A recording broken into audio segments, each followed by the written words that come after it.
nama saya Isyal Hazani Friyanka dengan NIM 215100050.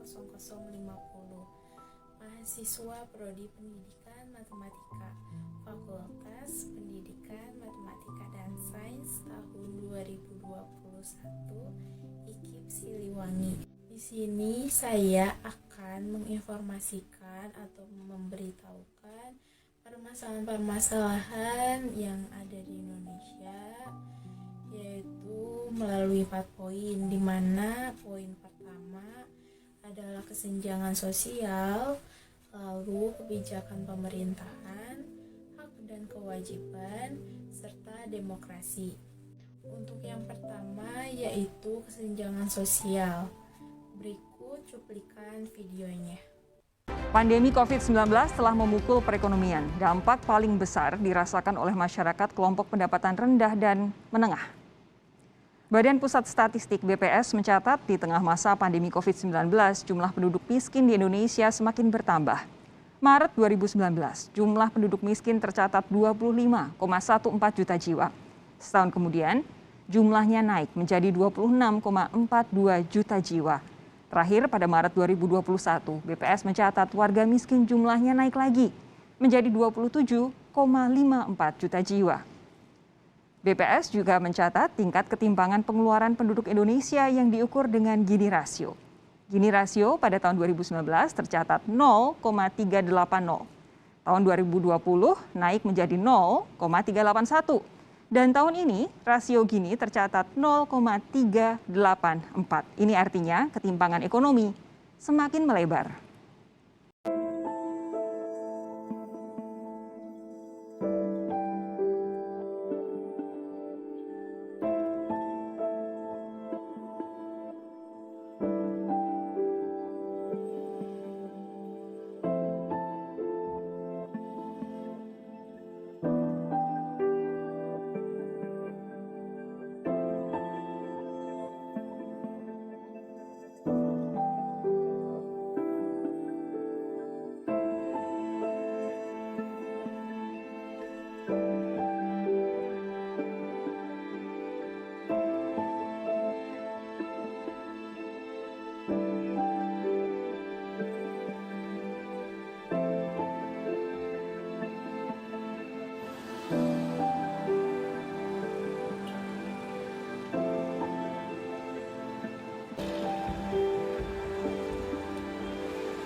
Selanjutnya yaitu yang kedua mengenai kebijakan pemerintahan.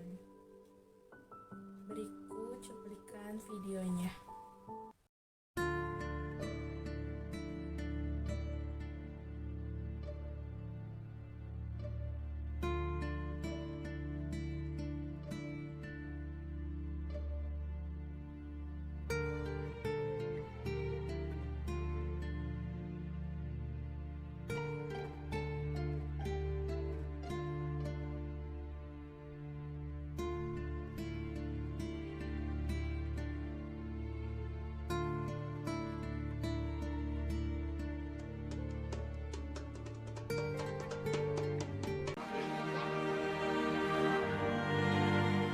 Pandemi COVID-19 yang sudah berlangsung lebih dari 1 tahun tak hanya memukul sektor kesehatan dan perekonomian, namun berdampak pula pada masalah sosial dan pendidikan, salah satunya ancaman anak putus sekolah.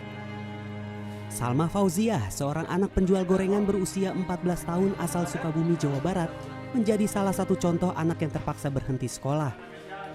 Salma yang seharusnya duduk di kelas 1 sekolah menengah pertama pada tahun ajaran 2020 lalu, terpaksa putus sekolah selama 1 tahun.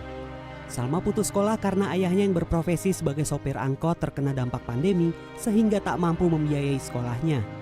Buat anak itu ya terancam ya kehilangan hak atas pendidikan karena kondisi pandemi dan terpukulnya ekonomi keluarga.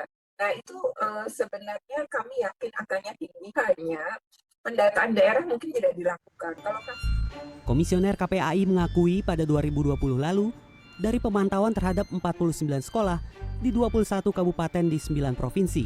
Didapati sebanyak 119 kasus anak putus sekolah karena menikah, 5 anak putus sekolah karena bekerja, dan 16 kasus anak putus sekolah lantaran tak mampu membayar SPP.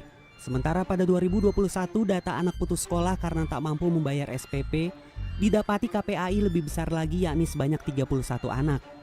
Jumlah ini dinilai KPAI seperti fenomena gunung es, di mana kenyataan di lapangan diyakini lebih besar lagi. Lalu yang ketiga ada permasalahan dalam hak dan kewajiban. Untuk itu berikut cuplikan videonya. Pemda Buru mulai terapkan pembayaran pajak PBB P2 dan BPHT secara online. Pemerintah Kabupaten Buru menjalin kerjasama dengan PT Bank Negara Indonesia Persero Tbk atau BNI guna memudahkan masyarakat melakukan pembayaran PBB secara online sebagai wujud komitmen untuk memberikan solusi yang berintegrasi teknologi informasi dan komunikasi dalam tata kelola pemerintahan yang efisien. Demikian disampaikan langsung penjabat Bupati Buru Jalaluddin Salampesi saat melaunching pembayaran online sekaligus menyerahkan SPPT PBB tahun 2022 yang dilaksanakan di Aula Kantor Bupati Buru Senin 13 Juni 2022. Sebelumnya pemirsa, pemerintah Provinsi DKI Jakarta merevisi pembebasan peraturan gubernur tentang pembebasan pajak bumi dan bangunan untuk nilai jual objek pajak di bawah 1 miliar rupiah. Pemprov beralasan akan memperluas penerima pembebasan PBB di DKI Jakarta. Dan MRC, maka mulai 2020 tahun depan, rencana penambahan kategori masyarakat bebas PBB P2. P2 ini adalah perdesaan dan perkotaan, itu ditambah dengan beberapa kategori. Yang pertama adalah veteran pejuang kemerdekaan dan penerima bintang jasa dari Presiden. Yang kedua adalah pensiunan pegawai negeri sipil atau PNS serta purnawirawan TNI dan Polri. Dan yang ketiga adalah guru dan dosen aktif maupun pensiunan. Kita melihat sebenarnya ada alasan yang diberikan oleh pemerintah Provinsi DKI Jakarta kenapa melakukan perubahan atas peraturan gubernur terkait pembebasan PBB P2, yaitu bahwa pengawasan penerima manfaat insentif itu harus diperketat. Yang pertama adalah bangunan yang dapat pembebasan PBB itu harus benar-benar untuk tempat tinggal. Jadi untuk rumah yang berubah fungsi menjadi tempat makan atau usaha yang lain tidak boleh. Kemudian yang kedua adalah pengawasannya agar tepat menyasar kalangan menengah bawah. Dan yang ketiga adalah evaluasi secara berkala terhadap. Dan yang terakhir yaitu permasalahan mengenai demokrasi. Berikut cuplikan videonya. Ribuan mahasiswa yang tergabung dalam Badan Eksekutif Mahasiswa atau BEM Surabaya menggelar unjuk rasa di depan gedung DPRD Jawa Timur Kamis 14 April 2022. Mereka membuat tuntutan antara lain menolak kenaikan harga BBM, minyak goreng, dan batalkan rencana pemindahan ibu kota. Unjuk rasa mahasiswa Makassar menolak Jokowi 3 periode dengan memblokir jalan poros Trans Sulawesi diwarnai keributan. Sementara itu di Jambi, kunjungan kerja Presiden Jokowi pada Kamis pagi juga diwarnai aksi unjuk rasa mahasiswa. Ribuan mahasiswa berasal dari berbagai kampus di Surabaya. Mereka berkumpul di depan Kebun Binatang Surabaya lalu long march ke depan gedung DPRD Jawa Timur. Merusak fasilitas negara, tapi dalam hal ini perjuangan memang harus. Ratusan aktivis mahasiswa Universitas Muhammadiyah Makassar memblokir Jalan Sultan Alauddin. Mereka memprotes wacana masa jabatan Presiden Jokowi hingga 3 periode, termasuk memprotes mahalnya bahan bakar minyak. Setelah melihat video cuplikannya, berikut saya akan memberikan solusi apa saja yang bisa dilakukan terhadap permasalahan-permasalahan kewarganegaraan tersebut. Adapun solusi-solusi yang dapat saya sampaikan untuk permasalahan yang pertama yaitu mengenai kesenjangan sosial. Seperti yang kita lihat dalam video tersebut, di mana kondisi ketidakmampuan keluarga dalam perekonomian sehingga harus melakukan kegiatan yaitu mengumpulkan rongsokan untuk memenuhi kebutuhan pokok untuk keluarganya.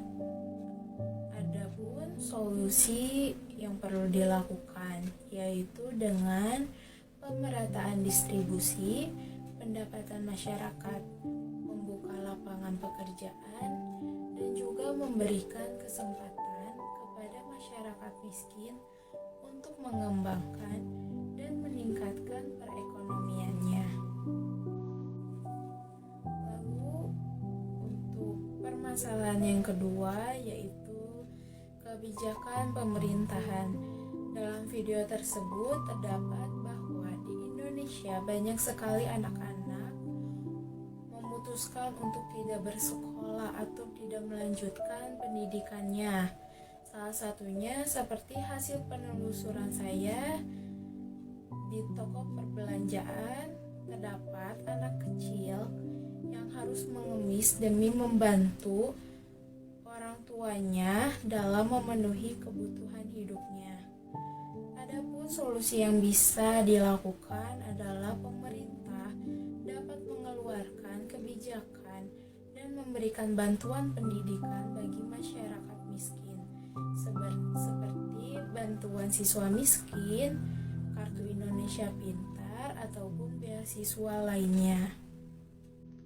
Lalu yang ketiga, mengenai hak dan kewajiban, yaitu seperti yang kita ketahui bahwa membayar pajak bumi dan bangunan merupakan pengamalan nilai Pancasila yang kelima, yaitu mewujudkan keadilan sosial bagi seluruh rakyat Indonesia.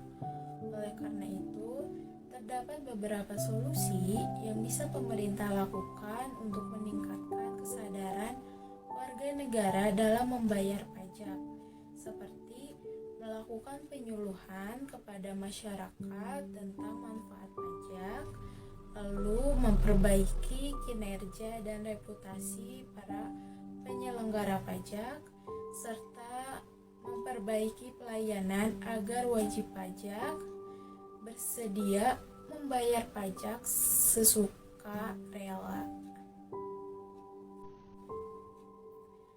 Lalu yang terakhir yaitu permasalahan mengenai demokrasi di Indonesia.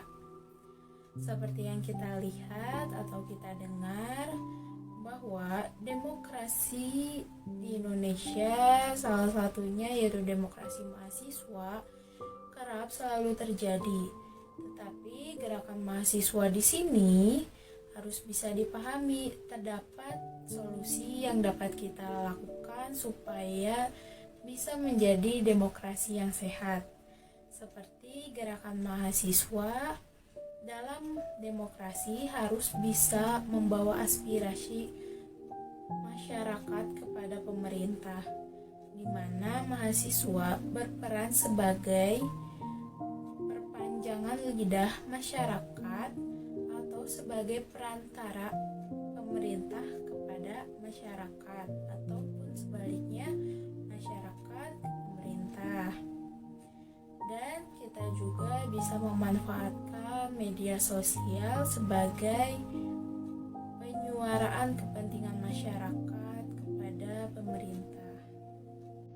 Mungkin cukup sekian solusi-solusi yang dapat saya sampaikan untuk permasalahan kewarganegaraan dalam 4 poin tersebut, yaitu kesenjangan sosial, kebijakan pemerintahan, hak dan kewajiban, serta demokrasi. Terima kasih. Wassalamualaikum warahmatullahi wabarakatuh.